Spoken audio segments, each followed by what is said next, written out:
Sir, எனக்கு தெரிஞ்ச பொண்ணு பாண்டின்னு ஒருத்தனை அறிமுகம் செஞ்சான். அவன் எனக்கு வேலை வாங்கி தரேன்னு சொல்லி எனக்கு மயக்க மருந்து கொடுத்து என்னை நாசம் பண்ணிட்டான் சார். அதை செல்ஃபோனில் வீடியோவாக எடுத்து வச்சு என்னை அவங்க ஃப்ரெண்ட்ஸு கூட இருக்கணும்னு டார்ச்சர் பண்ணான். நானும் வீடியோவுக்கு பயந்து அவன் சொன்னதையெல்லாம் செஞ்சேன்.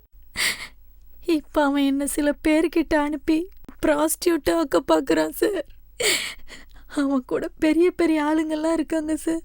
தயவு செஞ்சு என்னை காப்பாற்றுங்க சார். பொண்ணுகளுக்கு வேலை வாங்கி தரதா இன்டர்வியூக்கு கூப்பிட்டு அவங்களுக்கு மயக்க மருந்து கொடுத்து ஆபாசமா படம் எடுத்து அந்த பொண்ணுங்களை ராஜநாயகம் மாதிரி ஆளுங்களுக்கு அனுப்பி அவனோட தேவைகளை பூர்த்தி செஞ்சுப்பான். உண்மையை சொல்லிடுறேன் சார்.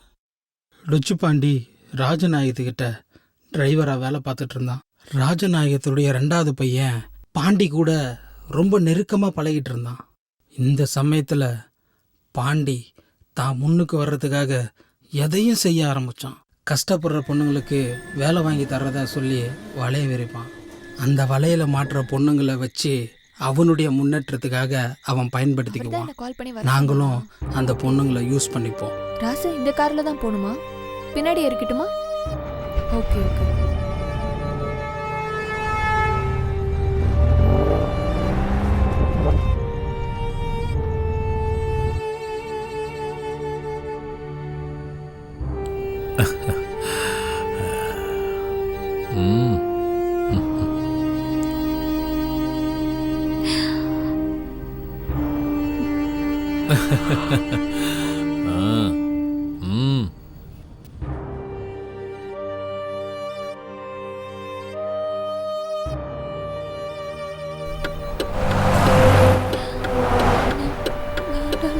ஓகே மாப்ள.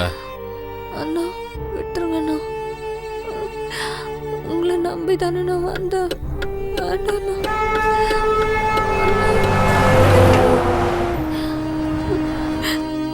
விட்டுருங்கண்ணா. டேய், நான் யாருன்னு தெரியல, என் மேலேயே கை வச்சிட்டீங்க. நான் ராஜநாயகத்தோட புள்ளடா.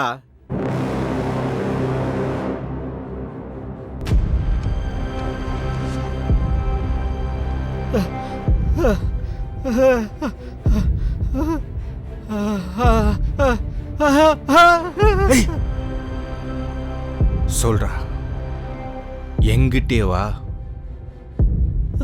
சொல்லிடுறேன் எல்லாத்தையும் நான் சொல்லிடுறேன். விட்டுருங்க, என்ன அடிக்காதீங்க. நீ எல்லாம் ஒரு ஆளு, அதெல்லாம் உண்மை நம்புறதுக்கு ஒரு கூட்டம். நீங்க அனுப்புன ஒருத்தர் வந்திருக்கார் சார். இவரைத்தான் நான் இன்டர்வியூ பண்ணுமா சார்? சார் என்ன சார், எனக்கு இருக்கிற எக்ஸ்பீரியன்ஸுக்கு இவனையெல்லாம் போய் இன்டர்வியூ பண்ண சொல்றீங்க சார்? எந்த நியூஸ போடணும், எந்த ப்ரோக்ராம் நடத்தணும்னு முடிவு பண்றது நான் மட்டும்தான்டா.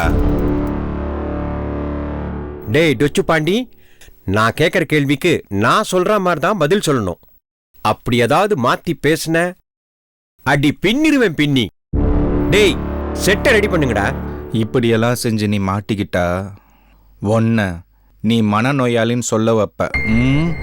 என் பாட்டன் என் அம்மாவை மனசுக்கு பிடிக்காத வெளியூர்காரனுக்கு கட்டி வச்சிட்டான். அப்புறம் ஒரு நாள் என் காதுல மெல்ல மெல்ல வந்து